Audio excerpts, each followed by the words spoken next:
Honourable chief justice साहब ने भी एक बात की कि सियासी टेम्परेचर को कम करें। इमरान खान साहब या मैं या हमारी सीनियर लीडरशिप शाह महमूद कुरैशी हो गए, असद उमर साहिब हो गए, परवेज़ खान खटक साहिब हो गए और सीनियर लीडरशिप, कभी किसी ने गाली नहीं दी और सख्त बातें हुई हैं, मैं इनकार नहीं करता। लेकिन परसों रात जो राना तनवीर साहब ने बात की है वो हद क्रॉस की है। मेरे ख्याल में वो नहीं होना चाहिए, क्योंकि वैसे भी रमज़ान का महीना है और अल्लाह फरमाते हैं वक़ूल लिन्नास हुस्ना, और लोगों से अच्छी बात करो, और एक उंगली जब आप एक की तरफ करते हैं तो चार उंगलियां आपकी तरफ होती हैं। हमारी सियासत का ये कल्चर है, पख्तूनख्वा में भी है, पंजाब में भी है, बलोचिस्तान में तो वैसे भी है, गैरतमंद लोग हैं, और सिंध में भी है कि हम सियासत में एक दूसरे की माओ बहनों और घरों तक नहीं जाते। ये जो राना साहब ने किया है, राना साहब, ये तो पंजाब का कल्चर नहीं है। ये कल्चर आप कहाँ से लाए? चंद महीने पहले एक सुओ मोटो लिया गया, हमने तो कोई चीख व पुकार नहीं की, हमने तो किसी अदलिया की तरबियत है, क्योंकि इमरान खान साहब 25-26 साल से उनकी जद्दोजहदी आईन और पाकिस्तान की सरबुलंदी के लिए और अदलिया की आज़ादी के लिए है। आपसे सवाल ये है कि क्या हो गया? वही जज साहिबान, वही चीफ जस्टिस, वही सुप्रीम कोर्ट, एक सुओ मोटो जो है वो गुड सुओ मोटो है, दूसरा बैड सुओ मोटो है। कि एक सुओ मोटो जब आपके हक में फैसला आया तो आप बड़े खुश थे, आप बड़े मुस्कुरा रहे थे, इन जज साहिबान को खराज तहसीन पेश कर रहे थे, और एक सुओ मोटो जिसका भी फैसला भी आप फाइनल नहीं आया। और मुझे आप ये बताएं, अगर अदलिया कहती है कि आप आइन के मुताबिक इलेक्शन करें तो अवाम के पास जाना आपके खिलाफ कैसे हो गया? आप तो अवाम में से हैं, आप तो वोट को इज्जत दो की पॉलिसी पे कार फरमान नहीं थे। क्या आप अवाम से वोट लेके नहीं आते? तो मैं मरियम बीबी से भी पूछना चाहता हूँ, बसद एहतराम बड़ी बहन है हमारी, आपने जो कल जलसे में जिस तरीके से जज साहिबान, चीफ जस्टिस साहब और इन सब के नाम लिए हैं, आपसे सवाल ये है, बिल्कुल आप सवाल करें, अदलिया पे भी सवाल उठाएं, थोड़ा सा अब्बू हुजूर पे भी सवाल करें कि अब्बू जी, सन 97 में जो सुप्रीम कोर्ट पे आप लोगों ने हमले किए थे, कभी उस पे माफ़ी मांगी? कभी उस पे आपको जो है शर्मिंदगी का एहसास हुआ? ये आप लोगों का काम सिर्फ ये है कि पार्लिमान में खड़े होके मुल्क के साबिक वज़ीर आज़म, उनकी अहलिया पे इखलाकी हमले करना, और जलसों में खड़े होके पाकिस्तान के आला जुडिशरी पे हमले करना, और हमें कोई ये सबक ना सिखाए। हमें पता है अदलिया का एहतराम कैसे किया जाता है, और हमारे ज़िम्मेदार दिफा के इदारों का एहतराम कैसे किया जाता है। इमरान खान साहब ने एक बात की थी कि मुल्क भी मेरा है, फ़ौज भी मेरी है, और ये भी उन्होंने एज अ वज़ीर आज़म जब आखिरी स्पीच कर रहे थे ये कहा था कि इमरान खान से ज़्यादा इस मुल्क को पाक फ़ौज की ज़रूरत है। तो पाकिस्तान तहरीक इंसाफ को पता है कि मुल्क में पाक फ़ौज की, हमारे इदारों की अहमियत कितनी है।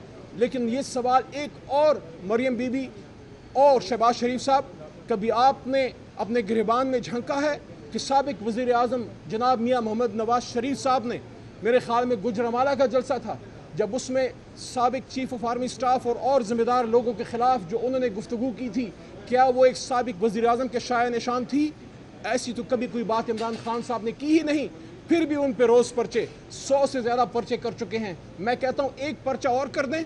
ज़िले शाह की शहादत का पर्चा तो आपने इमरान खान साहब पे काटा ही था ना, IG पंजाब साहब, एक पर्चा और काटें कि इमरान खान साहब पे जो वज़ीराबाद में हमला हुआ, उसका पर्चा भी इमरान खान पे काटें कि आपने अपने आप पे हमला किया है। क्योंकि आपको इस मुल्क में इस वक्त दहशतगर्द, गद्दार और पाकिस्तान का खुदा न खास्ता मेरे मुंह में खाक दुश्मन एक ही शख्स नज़र आता है, वो है इमरान खान। तो सारे पर्चे उस पर काटें, क्योंकि इमरान खान का गुनाह है कि वो सच बोलता है, वो करप्ट माफिया को आश्कार करता है। आखिरी बात, इलेक्शन कमीशन ऑफ पाकिस्तान, सियासत अपनी जगह होती रहेगी, हम भी बात करेंगे। हमारे दूसरे जो भाई, जो हम तो भाई ही समझते हैं, हालांकि राना सनाउल्लाह साहब हमें अपना दुश्मन समझते हैं, हम तो फिर भी उनको पाकिस्तानी होते के नाते भाई समझते हैं। सियासी इख्तिलाफ अपनी जगह, वो अपनी बात करते रहेंगे। लेकिन इलेक्शन कमीशन एक आईनी इदारा है, और कल जिस तरह सुप्रीम कोर्ट ऑफ पाकिस्तान में उन पर इस्तफसार हुआ और उनसे ये पूछा गया कि किस कानून के तहत आपने इलेक्शन की डेट तब्दील की है, आइन के मुताबिक इलेक्शन की डेट या सदर मुमलिकत या गवर्नर वो दे सकते हैं। इलेक्शन प्रोग्राम चेंज करना इलेक्शन कमीशन ऑफ पाकिस्तान के इख्तियार में है। तो आपने वहाँ अपने हद से तजावुज़ किया। 2 सवाल रखे गए कल इलेक्शन कमीशन के सामने, 2 सवाल, पर्टिनेंट सवाल, कि क्या अगर आपको फाइनेंशियल मसाइल हैं वो हल कर दिए जाएँ, और आपको सिक्योरिटी इदारों की तरफ से तहफ़्फ़ुज़ और सिक्योरिटी पर्सनल वो अगर मुहैया कर दिए जाएँ, पुलिस, रेंजर वगैरह, तो क्या आप कर सकते हैं इलेक्शन? इलेक्शन कमीशन का जवाब था हाँ, اب سوچنا یہ ہے کہ اس رات کہیں ان کا ارادہ بدل تو نہیں گیا. میں سمجھتا ہوں الیکشن کمیشن ایک آئینی ادارہ ہے, وہ انشاءاللہ آئین کے مطابق جائے گا. ہم تو ایک نیک شگون پہ ہی یقین رکھیں گے, اور جو سپریم کورٹ ان کو ڈائریکشن دی گی اس کے مطابق جو ہے وہ الیکشن کریں گے. آخری بات, عوام کا حق ہے کہ ان کو اپنا حق رائے دہی استعمال کرنے دیا جائے. یہ ان کا آئینی حق ہے. جو کوئی اس کے راستے میں حائل ہوگا وہ آئین پاکستان سے ایک طرح سے باہر جانے کی کوشش کرے گا. عوام کو ان کا حق دیا جائے, عدلیہ پہ حملے بند کیے جائیں, ماضی کی تاریخ نہ دہرائی جائے. سپریم کورٹ ہم سب کا ہے, نہ یہ حکومت کا ہے, نہ اپوزیشن کا ہے, یہ عوام کا ہے.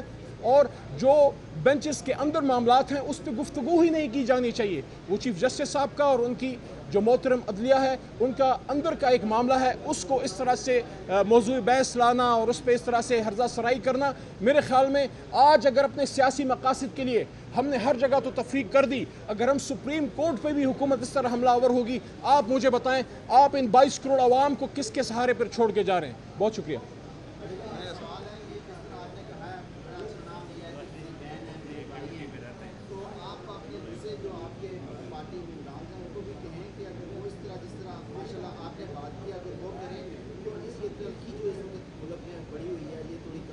کل میرے بھائی اسم شریف بھائی صاحب, کل آنریبل چیف جسٹس صاحب نے بھی ایک بات کی کہ سیاسی ٹیمپریچر کو کم کریں.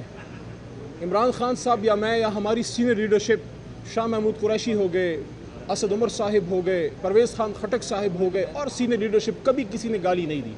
اور سخت باتیں ہوئی ہیں, میں انکار نہیں کرتا, لیکن پرسوں رات جو رانا تنویر صاحب نے بات کی ہے وہ حد کراس کی ہے. میرے خیال میں وہ نہیں ہونا چاہیے, کیونکہ ویسے بھی رمضان کا مہینہ ہے اور اللہ فرماتے ہیں وقول للناس حسنا, اور لوگوں سے اچھی بات کرو, اور ایک انگلی جب آپ ایک کی طرف کرتے ہیں تو 4 انگلیاں آپ کی طرف ہوتی ہیں. ہماری سیاست کا یہ کلچر ہے, پختونخوا میں بھی ہے, پنجاب میں بھی ہے, بلوچستان میں تو ویسے بھی ہے, غیرت مند لوگ ہیں, اور سندھ میں بھی ہے, کہ ہم سیاست میں ایک دوسرے کی ماؤں بہنوں اور گھروں تک نہیں جاتے. یہ جو رانا صاحب نے کیا ہے, رانا صاحب یہ تو پنجاب کا کلچر نہیں ہے, یہ کلچر آپ کہاں سے لائے؟ شکریہ.